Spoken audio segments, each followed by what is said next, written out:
Lions club of Kopargaon और समता charitable trust के संयुक्त प्रयास से निवारा इलाके में शुरू किए गए लायंस समता ब्लड सेंटर का उद्घाटन समारोह उत्साह के साथ संपन्न हुआ। इस ब्लड सेंटर का उद्घाटन राज्य के जल संपदा मंत्री और अहिल्यानगर जिले के पालक मंत्री राधाकृष्ण विखे पाटिल के हाथों किया गया।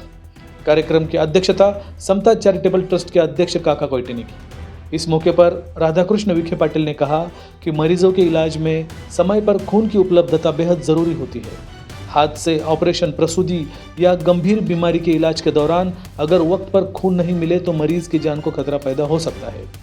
इस जरूरत को ध्यान में रखते हुए कोपरगांव में शुरू किया गया लायंस समता ब्लड सेंटर शहर के साथ साथ पूरे जिले के जरूरतमंद मरीजों के लिए बड़ी राहत साबित होगा।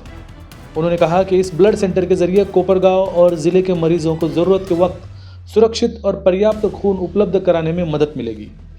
इस पहल को नासिक के समता ब्लड सेंटर और Dewas health end development foundation का भी सहयोग मिलेगा। वहीं इस ब्लड सेंटर को शुरू करने में नासिक के डॉक्टर इरफान खान पठान का भी अहम सहयोग रहा। उनके इस सराहनीय सहयोग के लिए राज्य के मंत्री राधाकृष्ण विखे पाटिल के हाथों उनका सत्कार किया गया। लायंस समता ब्लड सेंटर के शुरू होने से कोपरगांव और आसपास के इलाकों के जरूरतमंद मरीजों को वक्त पर खून उपलब्ध कराने में बड़ी मदद मिलने की उम्मीद है। देश में थैलेसीमिया के मरीजों की संख्या लगातार बढ़ रही है। ये बेहद चिंता की बात है। थैलेसीमिया से पेशेंट मरीजों को समय पर खून उपलब्ध कराया जाना चाहिए और ऐसे मरीजों को प्राथमिकता दी जानी चाहिए। खास तौर पर ग्रामीण इलाकों में महिलाओं में थैलेसीमिया के मामले बढ़ना चिंता का विषय है। ऐसे मरीजों के लिए नियमित और समय पर खून की उपलब्धता बेहद जरूरी है। आपल्या देशामध्ये थॅलेसेमियाचे रुग्ण वाढत चाललेले एक चिंतेची बाब आहे। बऱ्याच वेळा त्यात लक्ष देत नाही, परंतु विशेष करून ग्रामीण भागामध्ये महिलांमध्ये हा थॅलेसेमियाचा आजार आता आधी बळावत चाललेला आहे। एकतर या औषधाच्या कीटकनाशकाचा परिणाम ग्रामीण भागातील महिलांमध्ये कर्करोगाचं प्रमाण वाढत चाललं आहे। पण ब्लड बँक जर असेल तर त्या ठिकाणी आपल्या ब्लड ग्रुपचं जे त्या ठिकाणी ब्लड आहे ते मिळतं, काही तर ब्लड ग्रुप दुर्मिळ आहे, फार मिळणं अवघड आहे आणि त्यासाठी आपल्या सर्वांना धावपळ करावं लागते। दुर्दैवाने कधी कधी रक्त उपलब्ध नाही म्हणून आपल्या जवळचा नातेवाईक सुद्धा गावतो आणि म्हणून रक्तदान करणं पूर्वी लोक त्याला घाबरायचे की रक्तदान केल्यामुळे काही वेगळं काय घडतं का। त्यांनी केलेला आहे। अशी रक्तपेढी आपणच का उभारू नये असा एक संदीपच्या मनामध्ये नेहमी विचारायचा।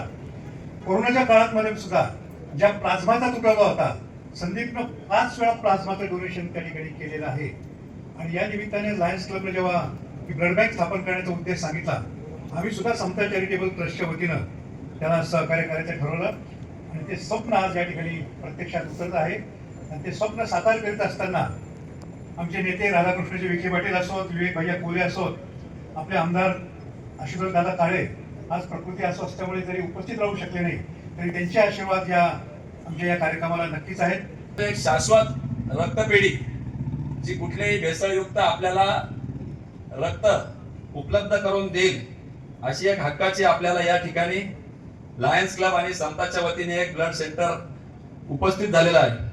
खऱ्या अर्थाने रक्त संघर्षाचं असतं, काही रक्त त्या ठिकाणी वेगवेगळ्या पद्धतीचं असतं, आपण आपसूक बोलून जातो हा फार जिद्दीचा आहे, याचं रक्त जिद्दीचं आहे।